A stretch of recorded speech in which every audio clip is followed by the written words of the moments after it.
என் நெஞ்சில் குடியிருக்கும்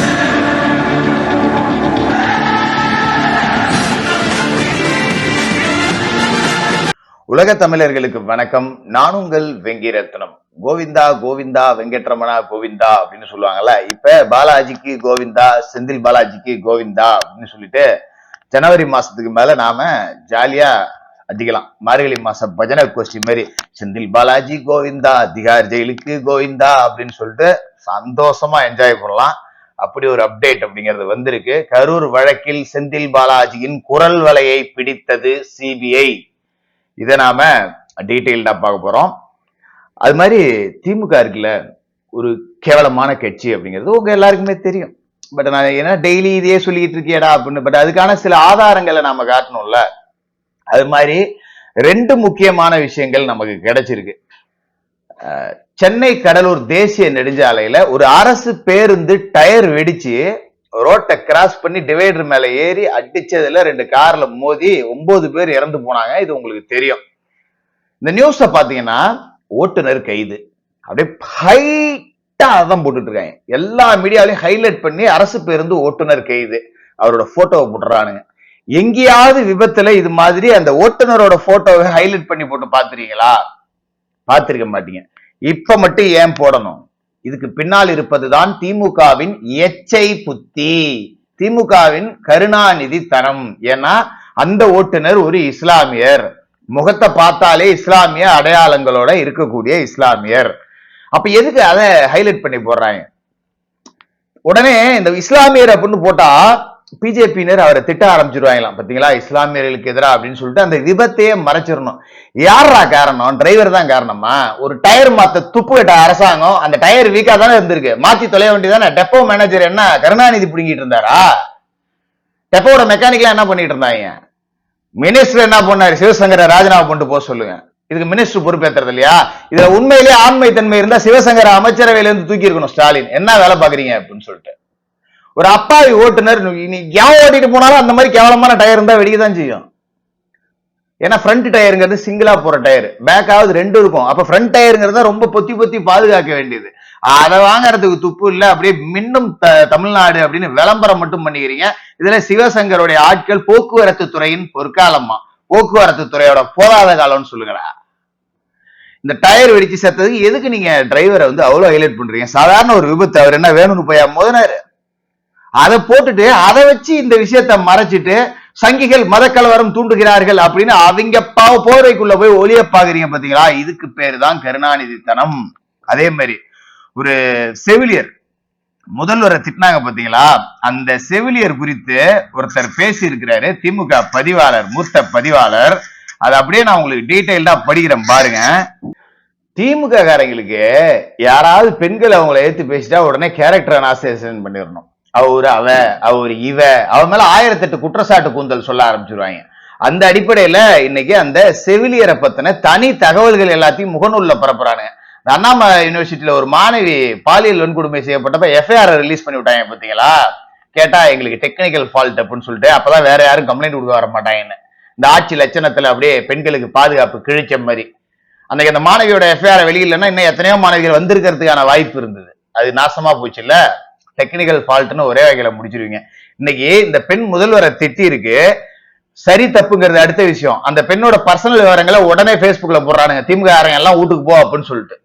இதுக்கு என்ன அர்த்தம்? இந்த பதிவை படிக்கிறேன் கேளுங்க. முதல்வரை ஒருமையில் பேசி இவளை இருபட்ட மாற்று கருத்து தெரிய வருகிறது. இவளை பற்றி, இவளை இவனுக்கு அதான் பெண்ணுரிமை திட்டானுங்க. கோபம் வருதா இல்லையா? பெயர் ஆனந்தவல்லி என்றும் அவள் கரூர் சுற்றுவட்டார பகுதியில் உள்ள அரசு ஹாஸ்பிட்டலில் வேலை செய்கிறார் என்றும், கணவர் ஆறுமுகம், தந்தை பாலசுப்பிரமணியன், தாயார் செல்வி என்றும் தகவல் வருகிறது. ஏன்னா பொண்ணாடா கொடுக்க போறீங்க? புருஷனுக்கு 2ஆம் தரமா யாராவது திமுக இருந்து கொடுக்கலான்றீங்களா? எதுக்குடா பர்சனல்லாம் உங்களுக்கு? கேட்டா வழக்கு போட வேண்டியதானே. ஐடிவிங்களே இப்படி பர்சனலா அவங்க ஃபேமிலியை பத்தி எழுதுனா அங்க இருக்கக்கூடிய 200 கொத்தடிமைங்க குடிச்சிட்டு போய் ஒம்பலகம் விட்டானுங்கன்னு என்ன நிச்சயம்? அது மேலும் இவள் 2 போலி சான்றிதழ் வைத்து வேலையில் சேர்ந்துள்ளார் என்றும், போலி சாதி சான்றிதழில் இவர் கொசவர் என்று சாதி சான்றிதழ் கொடுத்து வேலை செய்துள்ளார். இவர் உண்மையான சமுதாயம் செங்குந்தராம். அப்ப இந்த வியாபாரம் தான் மா சுப்பிரமணியன் பண்ணிட்டு இருக்காப்லையா? மா சுப்பிரமணியன் என்ன போலி சான்றிதழ் எல்லாம் வாங்கிட்டு வேலை போட்டு கொடுத்துட்டு இருக்காப்லையா? திமுக ஆட்சியில வேலைக்கு வந்த பொண்ணு தானே இது. அப்ப போலி சான்றிதழ் கொடுத்து திமுக வேலை செய்றீங்க நீங்க ஒத்துக்கிறீங்களா? மேலும் செவிலியர் படிப்பின் போது குழந்தை இருக்கக்கூடாது, ஆனால் குழந்தை இருப்பதை மறைத்து இவர் செவிலியர் படித்துள்ளார். வெக்கமாவே இல்லையாடா உங்களுக்கு? இதுல இன்னும் நிறைய விஷயம் இருக்கு பாருங்க, எவ்வளவு பெரிய பதிவா போட்டிருக்கானுங்க அப்படின்னு. தனிப்பட்ட முறையில ஒரு பொண்ணோட டீட்டெயில வெளியிட்டு அவ இவன் எழுதுறதுதான் திமுகனோட புத்தி. கேட்டா இவனுங்க பெண் உரிமை பேசுவானுங்க நம்ம கிட்ட. எவ்வளவு கோபம் வருது பாத்தீங்களா? இது மட்டும் இல்ல, அந்த பெண்ணை மிரட்டி வீடியோ போட வச்சிருக்காங்க. இவனுங்க தான் மிரட்டினானுங்க. இதுக்கு மேல என்ன ஆதாரம் வேணும்?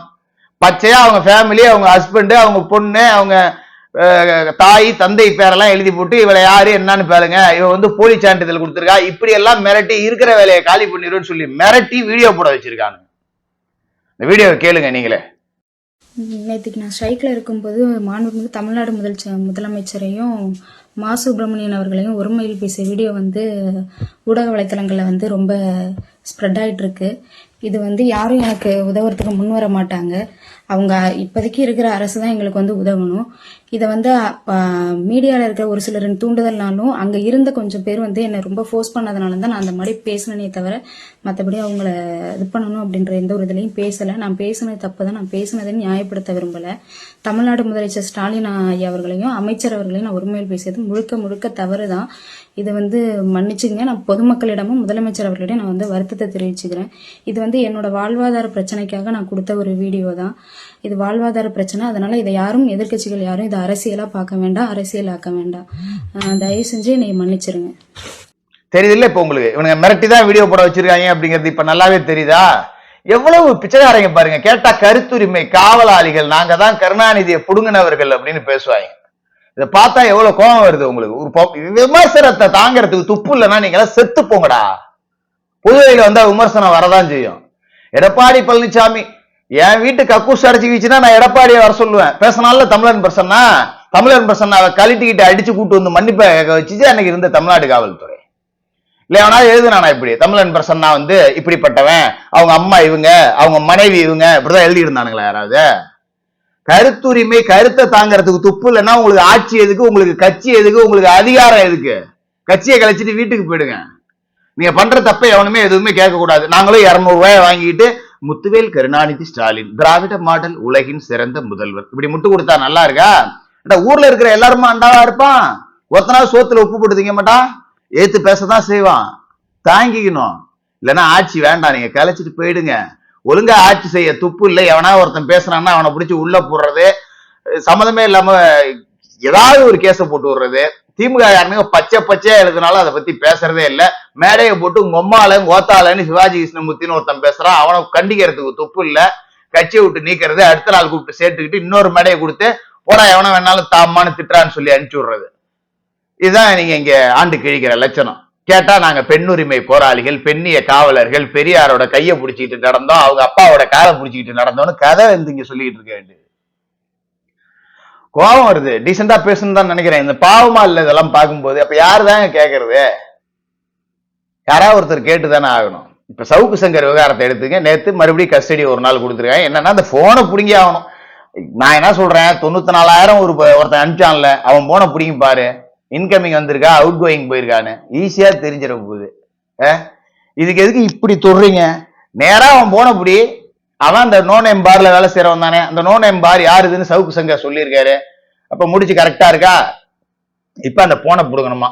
இதுல பாத்தீங்கன்னா வாதம் வச்சிருக்காங்க. நித்தீஷும் மாலதியும் தலைமறைவான்.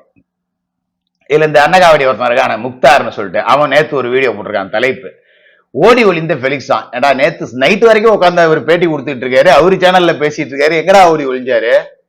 இவங்க மாலதியவும் நித்தீஷையும் காணவில்லைன்னு போய் ஆர்கியூ பண்றாங்க. இவன் மாலதி வந்து வாக்குமூலம் கொடுத்துட்டாராம், ஒப்புதல் வாக்குமூலம். அப்ப எதிரா உண்மை? மாலதியும் நித்தீஷையும் காணவில்லை.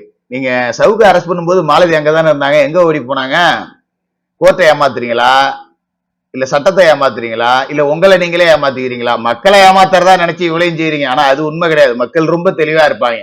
ஓட்டு கேட்டு வருவீங்கல்ல, சிறப்பான தரமான சம்பவங்கள் எல்லாமே செய்வாங்க. அப்ப தெரியும் யாரு ஏமாலி அப்படின்னு சொல்லிட்டு.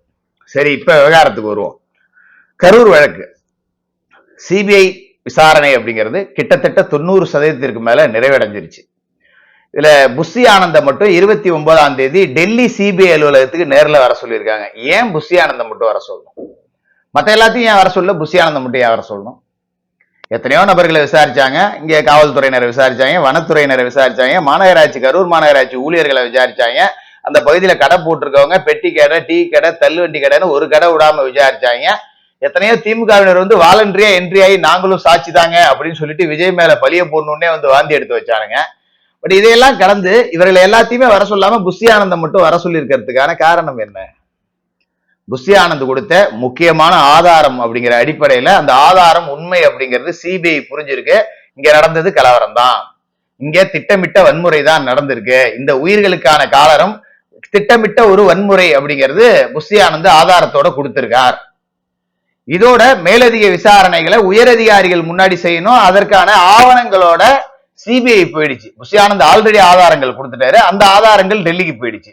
அப்ப புஷி ஆனந்த் அங்க வர வச்சு இறுதிக்கட்ட விசாரணை, புஷி ஆனந்த் சொன்னது, அவர் கொடுத்த ஆவணங்கள் எல்லாம் சரியா இருக்கு அப்படிங்கறத உறுதிப்படுத்திட்டு ஆக்ஷன்ல இறங்கிற வேண்டியதான். அது என்ன ஆக்ஷன்? நான் தான் ஏற்கனவே சொன்னேன்ல, கோவிந்தா கோவிந்தா செந்தில் பாலாஜி கோவிந்தான்னு கன்ஃபார்மா நடக்கும், மாற்று கருத்தே கிடையாது. அரசியலிலும் சில அடிதடி மாற்றங்கள் நடக்கிறதுக்கான வாய்ப்பு இருக்கு. எது எப்படி பார்த்தாலும் சரி, புஷி ஆனந்த் கொடுத்த ஆதாரத்தால் 10 ரூபாய் பாலாஜி அலறி கொண்டிருக்கிறார். சிபிஐ தன்னோட கோரப்பிடிய இரும்பு கரத்தை செந்தில் பாலாஜியோட சங்குல வச்சிருச்சு அப்படின்னு தான் சொல்லணும். இன்னும் நிறைய விஷயங்கள் இருக்கு, அடுத்தடுத்த வீடியோக்கள்ல தொடர்ந்து பேசுவோம்.